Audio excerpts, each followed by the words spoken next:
Hello again everyone, welcome back to ptet.chemistry channel. So my name is Dr. On. In this tutorial video, I'll go through a couple of these stated in the syllabus kind of practical examples for the A-level chemistry syllabus 9701 for the 2022 years onwards. So among these are all the quantitative analysis, something to do with the numbers. So candidates should have experience of carrying out these following types of quantitative analysis. So what I've done beforehand was to actually go through a couple of past paper questions and try to find relevant examples from the last 10 years or whatever examples I could find really based on these whatever stated in the syllabus. So for the titration experiments, there are a couple of these. So first of all, you should know how to set up a burette. If you never used one before, you really must know how to use one if you're going to sit for a practical exam, as well as a pipette, of course, to do a titration.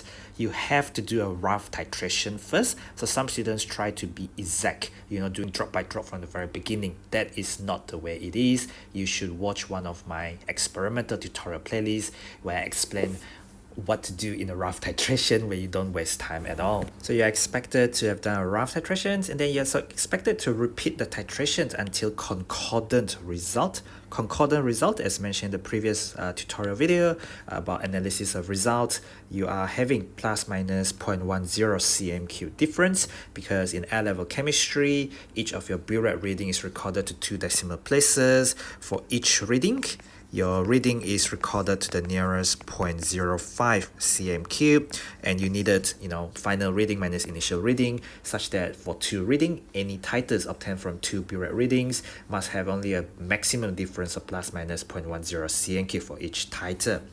So blah blah blah, a knowledge of the following titration will be expected. So these are the things that I'll cover in this particular tutorial video. Acid and base titration, acid and alkali titration. There are many possibilities. Could be weak and or strong acids. So a weak acid dissociate partially into H+. Typically the weak acid referred to organic acids, so carboxylic acids. And then you will have strong acids, which include things like HCl, HNO3, H2SO4, etc., amongst other things. And then you have weak alkali. Weak alkali are things such as amines, which include ammonia.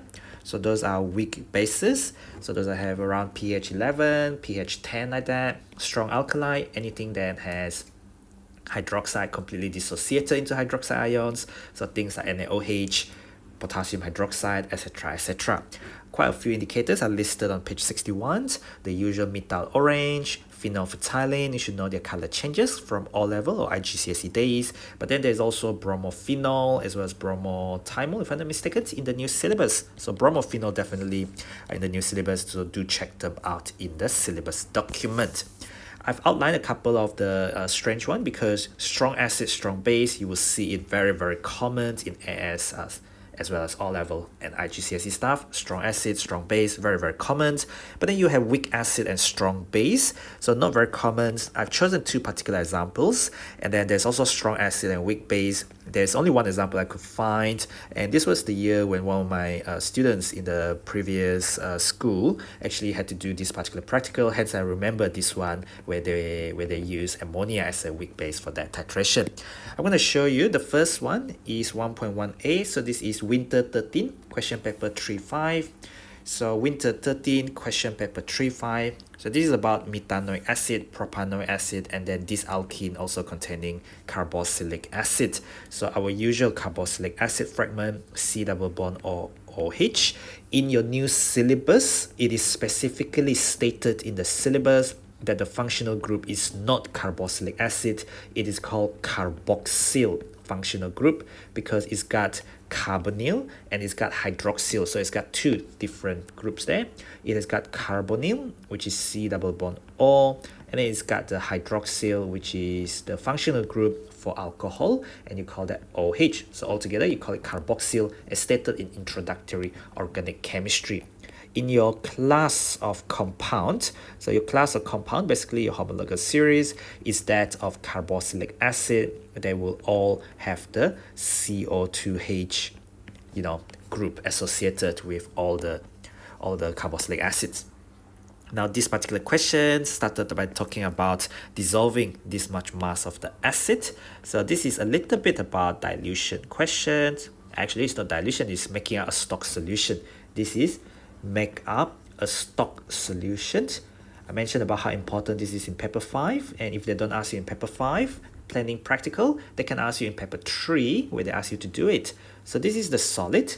This is the solid 1.85 gram. So you want to make up a solution from the solid.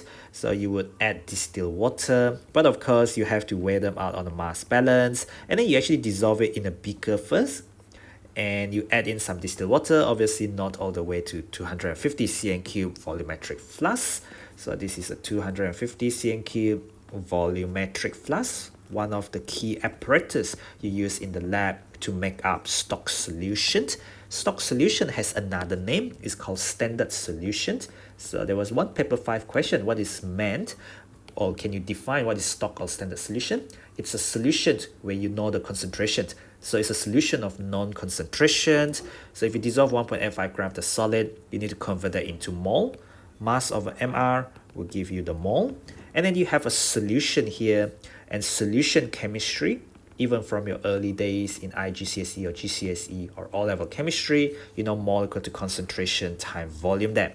So since we are just adding distilled water, all of these will eventually go up to here, and you would transfer from the beaker into here, wash the remaining residue with a small amount of distilled water, and then combine the washings into the volumetric flask, and then make it up to 250 cm cube with the distilled water. But you have to do it drop wise. When you are very close to the end mark, you have to do it drop by drop so that you are very accurate and you don't exceed the 250 cm cube mark. You have to stopper it, and then you have to shake in order to mix well so that your concentration become uniform. Otherwise, the rest of it is you just take out from here for your titration, obviously. You make it up to 250 cm cube. So when you take out a little bit for your titration, you will pipette out using a 25.0 cm cube pipette, and then the mole from here to here is going to be different because you just simply take it from the same solution flask. So the concentration is the same, but the mole is clearly different because, you know, N equal to C times V. If your concentration is the same, but your volume is 10 times smaller, so you know your mole is going to be 10 times smaller. Whereas previously, when all the solid goes into the solution, the mole is the same. This kind of question, draw and see it for yourself. I'm not a fantastic artist, but I'm good enough to draw simple diagrams like these. If I can draw it, I can see it. If I can see it, I can think about what is the same and what is different. Here to here, the mole is different, okay? So, you know, do rough titration, do accurate titration, record in a suitable form, stated in the syllabus in the previous lecture tutorials where I talk about, you know, tabulation. So how would you tabulate your data? This is, you know, data manipulation. Make sure you have units, make sure you have labels, make sure you also talk about the correct decimal places. So 2 decimal place, plus minus 0.05 cm cube. Well, when I say plus minus, I mean to the nearest 0.05 cm cube. Something will be like 12.15, and then, you know, 12.00, something like that. But you don't get things like 12.13. You do not get that in your 2 decimal place burette reading.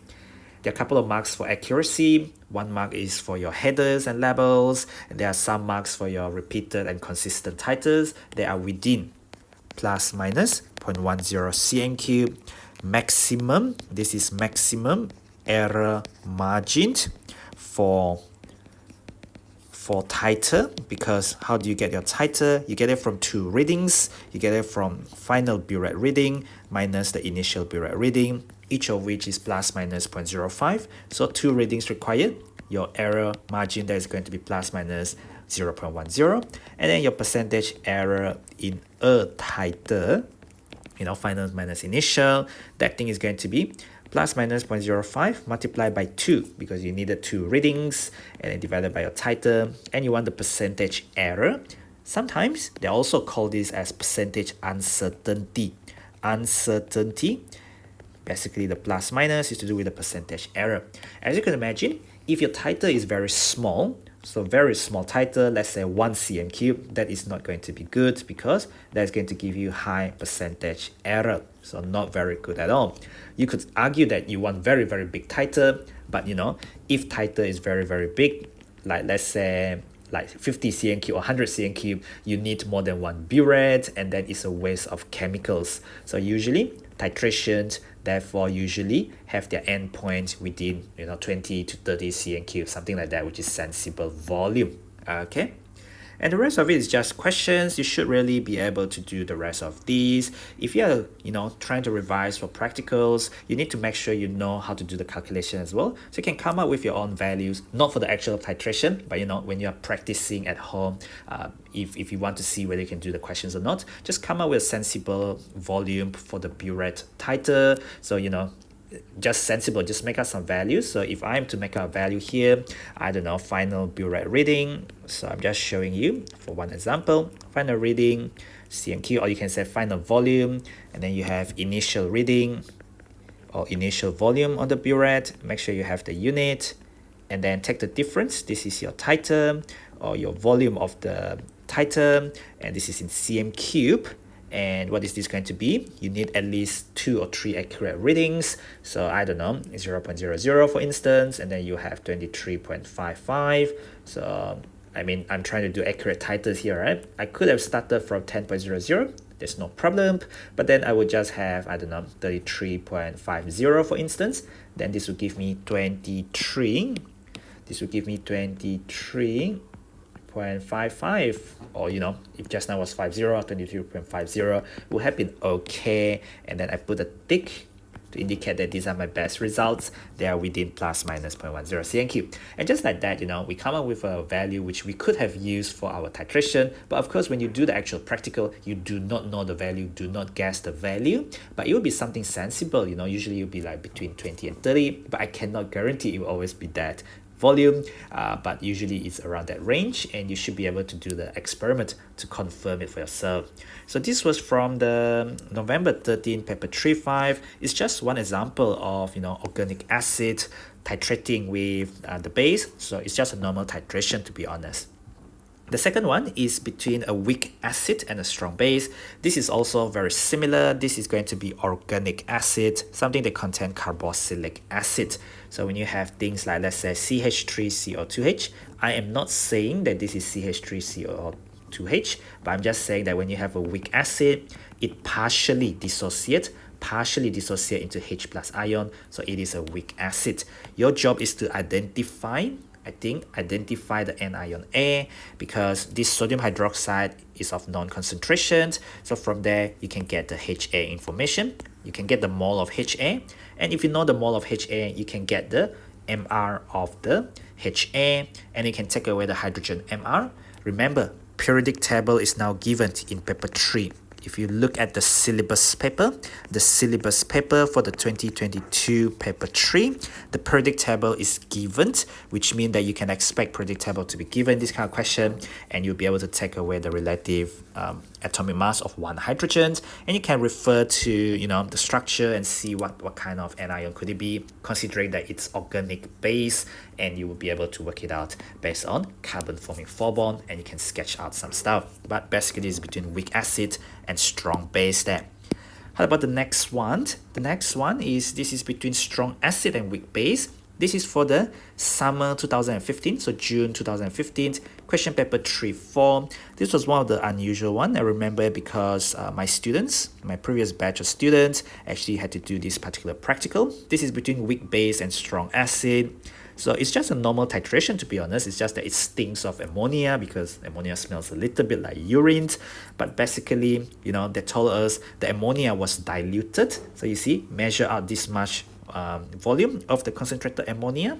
So how I would have prepared a solution is 5.91 cm cube. This is actually quite hard to measure out, but give or take, you will probably measure 5.90 cm cube using a burette. That is probably as best as we could do it, 5.90 cm cube. But of course, measuring our small volume is going to be higher percentage error because of very small volume. If you think about uncertainty, so percentage error in volume is going to be whatever error that is measured out with a burette.